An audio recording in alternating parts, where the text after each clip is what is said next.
In August 2014, the Open University Law Society held its second annual Novice mooting competition. The 16 students who made it through to the initial selection gathered at the University of Law campus in Bloomsbury, London, for the quarter-finals. Those who made it to the later rounds would be given just minutes to prepare for any one of the 4 possible roles they could be playing in the next round. Many of these students had had their first introduction to mooting at one of the workshops conducted earlier in the summer, and none had ever mooted competitively before this day. The moot problem concerned an appeal for the conviction of rape, focusing on the judge's direction to the jury with regard to conclusive presumptions on consent under Section 76 of the Sexual Offences Act 2003. The appellant was convicted of the rape of Miss Jones during an anonymous sex party in which none of the attendees were permitted to reveal their identity. This video shows the final, judged by barristers Rebecca Penfold of Dyer's Chambers and Suzanne Rabb from Sill Court Chambers. My ladies, if it please the court, my name is Mr. Farrel. I'm here on behalf of the appellant as senior counsel, and I would like to present to you, based on 3 submissions, the case for the appeal in this case, and I will be assisted in some of the cases around Section 72B by my learned colleague Mr. Thomas, and he will address those issues later. So to start, my first case of submission would be that in this case Section 76 is a very important element of the defence for my client, for our client, because it brings with it a conclusive presumption and provides the appellant with the only line of defence. Therefore, it is our contention that this be interpreted broadly by your ladyships, given that it is really imperative and a key part of a fair trial for my client. Mr. Farrel, are you certain you didn't have a fair trial at first instance? Not at all, my lady. Merely that, as we know, there is some jurisprudence to interpret this provision narrowly, and we merely wish to set out that we wish to make a broad assertion in this case. And we take it you'll go through the relevant authorities in due course. Yes. So the authority that we would wish to draw on in terms of the issue for nature and purpose is in Section 1 of your bundle on page 7, and it's the case of the Crown versus B in the Court of Appeal, reported in 2013 on page 823, and that basically it is the act itself, not the purpose, and we contend here that it is sexual gratification that is of relevance in this case and in determining the alleged guilt of our client. And sexual gratification goes to nature or purpose?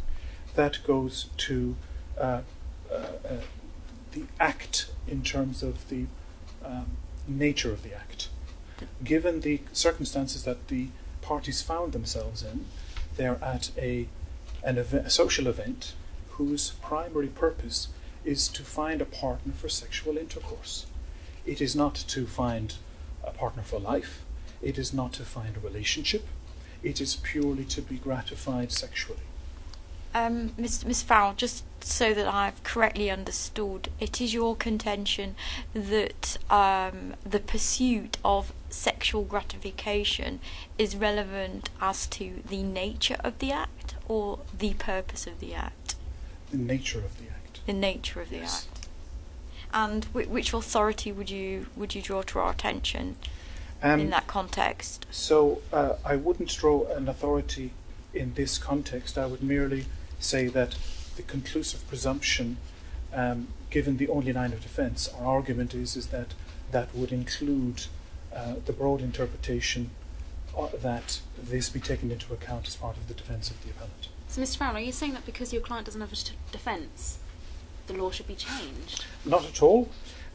Merely that your ladyships take our argument into account when deciding on the appeal, given the way that Section 76 is constructed, and the burden it puts on someone accused of rape, this conclusive presumption that they have limited defence in this area.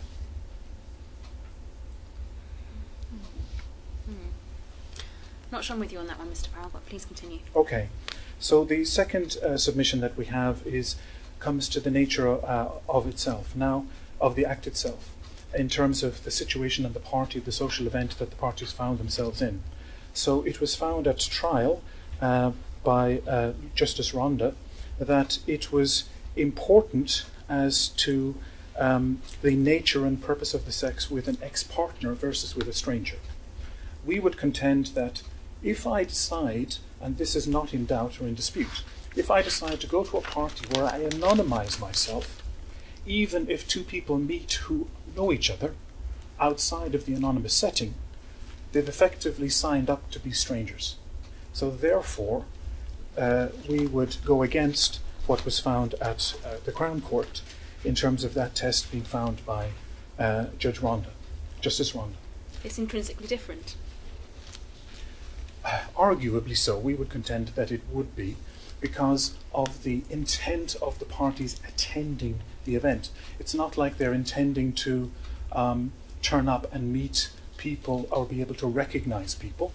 Therefore, they're wishing to be disguised actively, and they've also signed up, which is in the facts, that they will not try to find out the identity of people, or they shouldn't. They shouldn't establish contact after, and they shouldn't establish relationships outside of the setting, or they will not be allowed to reattend. Mr. Farrel, would you say that in attending such a party where anonymity is important, that you have no guarantee as to who a potential partner might be? Correct. You have no expectation and cannot satisfy yourself that you might find yourself in the arms of somebody that you did not know previously. Correct. That is in fact my third submission. But equally, yes, you may find yourself in a position of close contact with somebody that you do know regularly. It's one of the risks. Indeed. That was going to be my third argument, my lady. Right. So, as we know that the complainant has attended multiple times, if I do something multiple times and it is risky, as your ladyship has assisted me with and our case with, then I am taking multiple risks, which does not mitigate or reduce the risk, it increases it.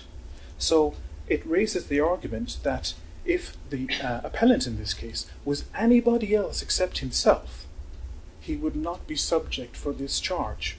But purely because he is who he is, anonymized with the mask, just like everyone else, he's liable for rape because he has a previous relationship. But purely by not having it, having done exactly everything the same in terms of acts, in terms of sexual gratification, in terms of denying his identity, which was required as part of the rules of the social event, then this charge could not be brought to bear in the way that it's been brought here. He's liable because he's intentionally deceived the complainant. We don't... everyone who has turned up has agreed not to give their identity. Now, if that is an intention to deceive, when both parties have signed up, and I know that everyone who's with me in the event has signed up to the same rules, how is that supporting an argument that I intend to deceive when all I intend to do is not confirm my identity? So anonymity equals intention to deceive. Is that your submission, Mr. Farrel? No, anonymity is intention not to confirm my identity, but not necessarily that goes to a stretch that I'm deceiving everyone as to who I am. All I'm doing is not confirming who I'm not. I'd just like to revisit your contention that that Mr. Richards was in the same position as others attending this party. It's perhaps, if I could just continue this line of thought. But actually he is in a dissimilar position, is he not?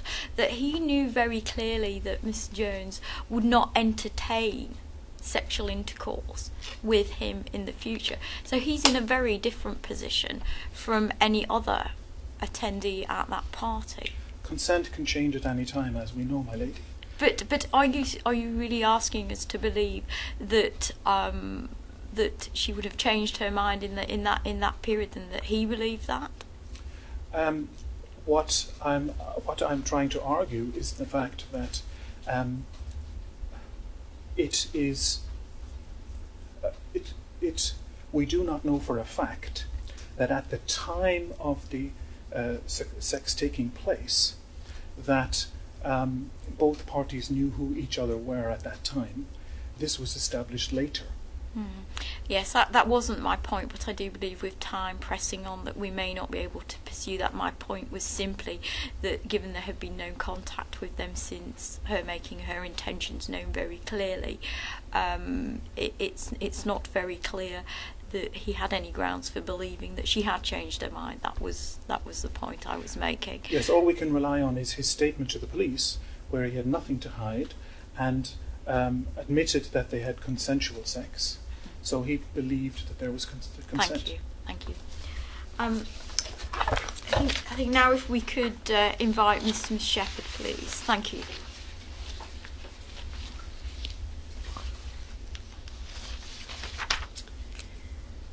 My ladies, my name is Esther Sheppard, and if it pleases the court, I'm senior counsel for the respondent. My learned junior is Mr. Peterson. While I'm in agreement with Rhonda J that Section 76(2)(a) does apply to this case, sex with an ex-partner is different in nature and purpose from sex with a stranger, and Miss Jones would never have consented had she known the truth. I would like to make one simple submission. Taking nature and purpose separately. Miss Sheppard, isn't it nature or purpose? Sorry, my lady, you're right. Taking nature or purpose separately. I still contend that 76(2)(a) does apply. It is accepted that there was no deceit as to the nature of the act. It was clearly sexual. The submission is that there was deceit as to the purpose of the act. And I seek to rely on the case of the Crown versus Devenold, as heard in the England and Wales Court of Appeal, Criminal Division of 2008, case number 527. This can be found in tab 3 of your bundle, my ladies. My ladies, would you like a brief summary of the case? That won't be necessary, and if you'd like to dispense with full citations, that's perfectly acceptable. Thank you, my lady. The main point of the Devenold case is that the purpose of the sexual act, and it does stick to the sexual act as indeed the legislation demands, was for more than the given purpose of sexual gratification. It was also for the humiliation of a 16-year-old boy in revenge for how he treated the appellant's daughter. Those are very different circumstances to this instant case. They are very different circumstances, my lady, you're right. However, the premise is the same. It is submitted that the purpose of the act in deceiving Miss Jones was not only sexual gratification. There was an additional purpose. In Devenold, it is put at by the judge, it was rather more than the specific purpose of sexual gratification, and it is submitted that the same can be said of the actions of Mr. Richards. Yes, there was a purpose of sexual gratification at a sex party. However, it is submitted that there was rather more than that specific purpose. Mr. Richards could have chosen any masked female attendant at that party for the purposes of sexual gratification, anonymous, carefree sexual gratification. He chose Miss Jones. He has admitted he deliberately obscured his true identity from Miss Jones, and he bragged about this afterwards. And that later event, looking at it in hindsight, though it's acknowledged that this isn't conclusive, but it is suggestive that he did have another purpose, and that was her embarrassment, her humiliation, one-upmanship, revenge for their splitting up. That can only truly be known to Mr. Richards himself. However, so Miss Sheppard, sorry, you're interlinking the intentional deception with the purpose of humiliating her due to their past. As an additional purpose, I'm suggesting that as one possibility. Mr. Richards himself only knows what additional purpose he may have had. Miss Sheppard, we have to be very, very clear here. You're suggesting that the particular purpose in mind was actually, in addition to sexual gratification, was humiliation of of the complainant, but then you have raised a doubt as to what was in fact in Mr. Richards' mind. Either it's one thing or the other. There was a purpose here, and it was beyond sexual gratification, or there was not. I'm suggesting humiliation as a possibility. Only a possibility. I'm stating equivocally that there was a purpose beyond sexual gratification. And that purpose was? Something along the lines of revenge. Something along the lines of? Humiliation. As a possibility. A deception of Miss Jones certainly was an extra purpose to sexual gratification. Is this a predominant purpose, or was this an adjunct purpose? It is submitted that this is an extension of the purpose of sexual gratification, as Mr. Richards could have chosen any partner from that party. Mr. Richards could also have expressed his true identity to Miss Jones, should he choose to do so, and allow her to give true, valid consent, or reject him as she chose. He did not do that. He deceived her and allowed her to continue in that deception.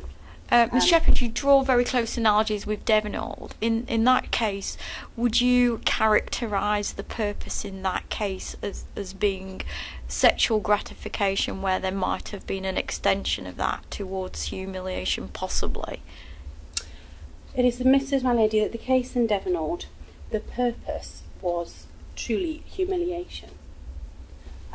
However, the appellant chose a sexual act for that humiliation. He could have chosen a different way of humiliation. He could have chosen a different way for his revenge for his daughter. He chose to include a sexual act. It is submitted that there was an element of sexual gratification in both cases. Perhaps in Devenold, it was the lesser of the purpose. It is acknowledged that in the present case, sexual gratification was the bigger of the purposes. However, it is submitted that section 76(2)(a) can be interpreted widely enough to allow for an extended purpose, that of humiliation, that of revenge, that of whatever was in Mr. Richards' mind that wasn't truly just sexual gratification. Well, Ms. Sheppard, why didn't Parliament legislate on this specifically then? If that's what was intended, why is that not in the Act?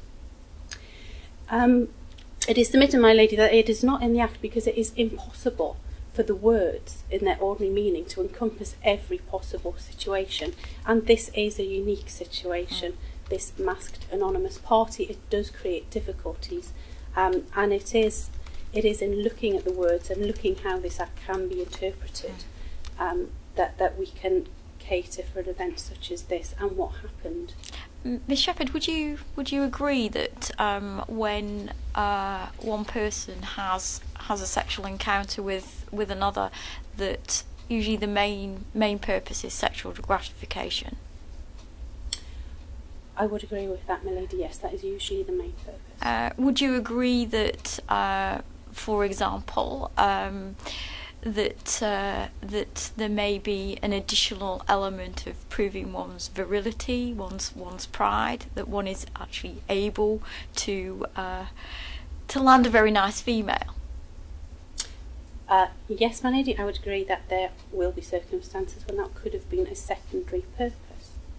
And would you then say that section 76(2)(a) is wide enough to embrace that additional purpose? It is submitted, my lady, apologies, that it would be very unusual for someone to deliberately deceive a potential partner as to their purpose for a sexual encounter by saying, my only reason for having sex is sexual gratification, and lie about wanting to prove I think their virility. the difficulty I have with your line of thinking is almost the thin end of the wedge argument, which is it would surely be easy to invoke that section or displace it by introducing such further purpose, such as the one I intended. That's all. Yes, I acknowledge your point, my lady. However, it would be a dangerous case indeed if somebody could be deceived as to the nature of a sexual encounter, even part of that nature, and it has been acknowledged that by Mr. Jones, by Mr. Richards rather, he has admitted his deliberate obscuring of his identity, and that goes precisely to the nature of the encounter. Yes, thank you, Miss Sheppard. Thank you, lady. I'm afraid we are out of time. Can I now invite Mr. Savory to take the stand?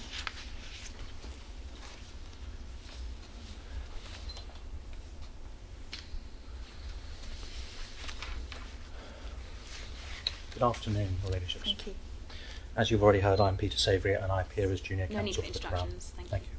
My learned friend, Miss Sheppard, has already addressed the Court on the first ground of appeal, and I would therefore now address Your Ladyships on the second ground of appeal, arguing that contrary to Judge Ronda's ruling, Section 76(2)(b) of the Sexual Offences Act 2003 should also apply in this case, whether or not the appeal concerning Section 76(2)(a) succeeds. My ladies, as you will know, in your bundle you have both a copy of the Act at tab 7 and a copy of the details of the case of Richards at tab 0. None of my learned friends have given you a précis of the Richards case. I don't propose to do so other than to remind you of one salient point, Yes, we have which read is the that Miss Jones stated very clearly that after the breakup of her relationship with Mr. Richards she would never have sex with him again. May I make my first submission, please? Please do. Thank you. If it pleases the Court, it's submitted that Section 76(2)(b) should apply in this case, by virtue of giving the statute an expansive interpretation to take into account modern morality.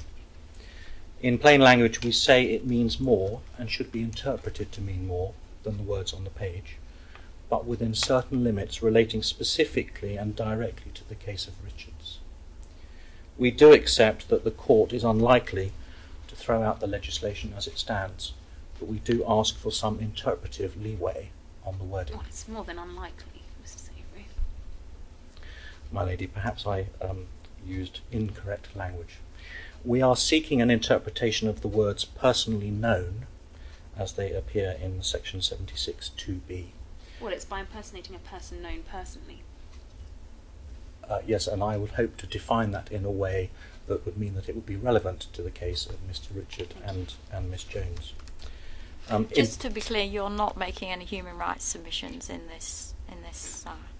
I do not believe so, my lady. Thank you. But if you feel I'm straying into areas that are beyond my competence, perhaps you would address those with me at the time. Thank you. Your ladies, I am seeking to rely on an authority of the case of the Crown against Elbakay, which was heard at the Court of Appeal Criminal Division.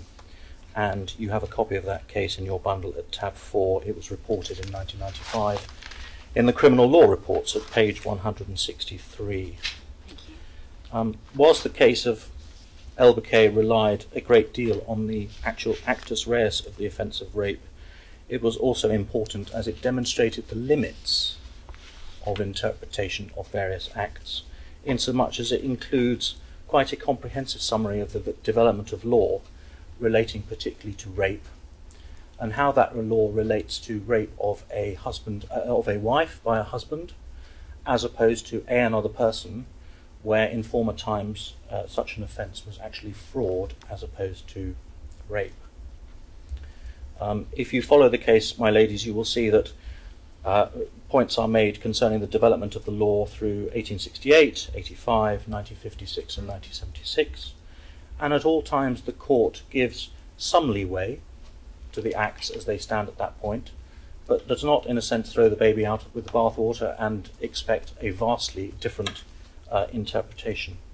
Are you asking the Court to give some leeway today? We are inviting you to consider our submission, which is a small amount of leeway on the words personally known.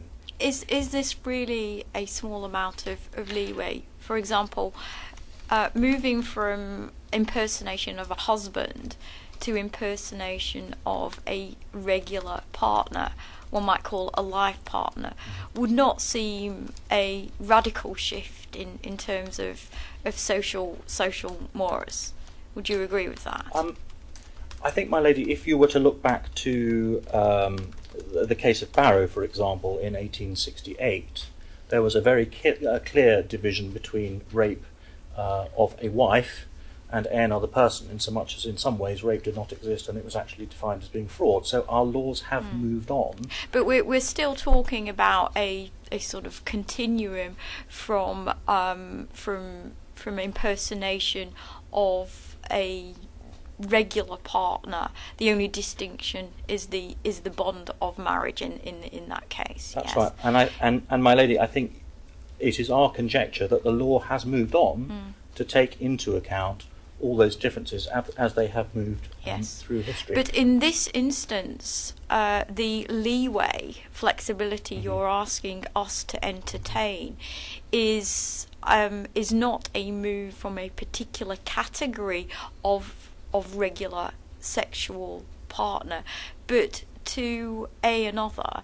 To the point of that another being a person that the complainant has never had any sexual or intimate or even affectionate relation, has been no more than an aspiration. That would seem to be quite a step. Yes, my lady, you gather my point entirely. My step is really about 2 words in the Act. And we do not argue that the point of 76.2b should not be there at all. My point in bringing Ethelby into the equation is one can see demonstrably in that case that the law is very clear as it grows and proceeds. So the 2003 Sexual Offences Act clearly had a reason for including that clause. And we ask for a small amount of leeway in an expansive definition of personally known. As you know, Mr. Triggs is an international sportsman who appears regularly on television and other mediums. And the complainant, Miss Jones, claims that she's met him on 2, possibly 3 occasions and has some kind of, shall we say, modern relationship with her. We all know that many people think they have lots of friends because they have lots of people friended on Facebook. That's not the same as actually being personally known. But for the purposes of this case, it is our contention that Miss Jones did in fact view herself as personally knowing Mr. Triggs. Was a person known personally to the complainant? A person known personally. Yes, please continue.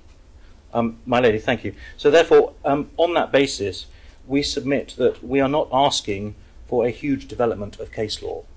But case law is important, and we are asking simply for a slightly more flexible definition of personally known. She believed she had some kind of knowledge of Mr. Triggs. Therefore, in this case, Mr. Richards should have this clause applied to him. And thus, my lady, we hope you will find that Mr. Richards is guilty on this basis. He could have prevented it by simply saying, "I am Mr. Richards." Oh, Mr. Savory, it's not for us to find him guilty. He's been found guilty by a jury. It's for us to decide whether there's an error of law at this point. Finding the validity in the second possible clause, which was discounted by Judge Ronda in the Mould Court. That is my submission to the court today. Thank you. Thank you. Thank you. Mr. Thomas. Good afternoon, my ladies. I will be cross-appealing Judge Ronda's decision regarding section 76.2b, arguing that in this case it cannot apply. The exact wording of section 76.2b is on page 58 of your bundle, the second page after the 7th tab. The defendant intentionally induced the complainant to consent to the relevant act by impersonating a person known personally to the complainant. I have 4 grounds for my submission. First, impersonating a person personally known cannot be strained, cannot be given an expansive reading in the context of the Act. Third, even if it is proven that the appellant impersonated Brian Triggs, section 76.2b is not engaged, as Brian Triggs was not personally known to the complainant. Third, there is no evidence that the inducement of the sexual act was contingent on the impersonation. And fourth, irrespective of whether Brian Triggs was personally known to the complainant, the Crown has not established criminal intent on behalf of the appellant. I'd like to begin with the first ground of appeal. And that's personally known should be given a narrow interpretation and cannot be given an expansive interpretation. As my colleague has compellingly argued, a provision that provides a conclusive presumption must be interpreted narrowly to ensure the defendant receives a fair trial. I'm relying on the authorities of the Crown against Jeter and the Crown against B at this point. Parliament has explicitly defined the elements of the offence in explicit and specific language. Indeed, it is outlined that there are at least 4 elements to the offence. Given that Parliament has outlined the offence in such explicit language, we should be wary of second-guessing what Parliament really intended so as to fit any moral outrage we might feel against this crime. Or should we? Look at how sexual offences have developed in common law, jurisdiction of this country. I do appreciate it, and I'm aware of the Crown against LBK and how it could be argued that this is just a natural succession of that. However, for whatever reasons Parliament had, it placed sexual offences within statute law, not common law. It took ownership of the language, and it is incumbent on us to just give them their normal, ordinary meanings. Otherwise, we will be bringing into situations that Parliament, for whatever reasons, did not intend. I'd now like to go on to my second ground of appeal. There's no evidence that the inducement to have sex was contingent on the impersonation. Miss Jones attended this party in the pursuit of sexual intercourse with an anonymous stranger. If Mr. Richards had said, I am the baker, I am the librarian, it is perfectly possible that she would have still had intercourse with him. It was not contingent on the fact that he was Brian Triggs. She was looking for sex, did not need to be with that person. My third ground of appeal. Mr. Thomas, can I just pause you there? But she did suggest to him that he might be that person, which he neither confirmed nor denied. That was a clear statement by her that identity was a relevant factor. I do appreciate that argument. Whether or not we can, and this brings me on to my third ground, is whether or not we can derive criminal intent from that is a question that is best left to the jury. I rely here on the Crown against Collins, as reported in the second volume of the OULS. Although it still does go to your third point about inducement. Yes. So it doesn't quite get us over that. No, but I would argue that the 3 elements that I'm going to rely on, which are inducement, intention, and whether or not Brian Triggs was personally known, are actually all questions that should be answered by the jury in cases where it is not shown with clarity, to quote the Crown against Collins. Am I permitted from formal citations from this point onwards? Of course, yes. So, since it has not been accepted or established by a jury the appellant intended, that the inducement followed from the impersonation, that Brian Triggs was personally known, the offence is lacking in irreducible components of the offence, and accordingly I request that you find that section 76(2)(b) cannot apply. For the reasons outlined above, it is humbly submitted that the cross appeal is dismissed, and unless I can be of any further assistance, that concludes my case. Could we just take you back to your reasoning as to the lack of any criminal intent in this case, and how your submissions relate to that, please? If we look at the exact order of events at this party, Miss Jones approaches him, or they approach each other, it's not established. She says, "Do I know you?" Now, is it possible to infer from his absence of clarifying, where he says, "Oh, I'm just a famous footballer," and then she goes on to ask and say, "Oh, are you by any chance my favourite footballer, Brian Triggs?" He neither confirms nor denies that. No, he was intentionally inducing her. But I would argue that the intention has not been proven. How has it not been proven, Mr. Thomas? Because he went there not with the intention of finding his ex-girlfriend. He went there with the intention of going to a sex party. It's not been established in the facts that his intention of attending that sex party was to find her. But when he found her, he then intentionally induced her. But it's not been established, I would argue, that he induced her by impersonation. Well, how did he induce her then? Well, was there an element? I would question whether or not he actively did induce her. There was natural flirtation going on at this party. There was push and pull of people attracted to each other. Were you there, Mr. Thomas? How can you answer those questions? Forgive me, your lady. I'm trying to infer from the circumstances what we can reasonably infer is going through the participant's mind at this point. Surely at the stage that he went up to her. Well, it's not established that he went up to her. Well, surely at the stage that they meet. Yes. And she suggests to him, "You're Mr. X." And he doesn't refute that, knowing who she is. Surely that's intentional inducement. I would agree that there is credibility to that argument. However, I would respond saying it's not for you or me to decide that. That should have been left to a jury under proper direction. Thank you, Mr. Thomas. I have no further questions, thank you.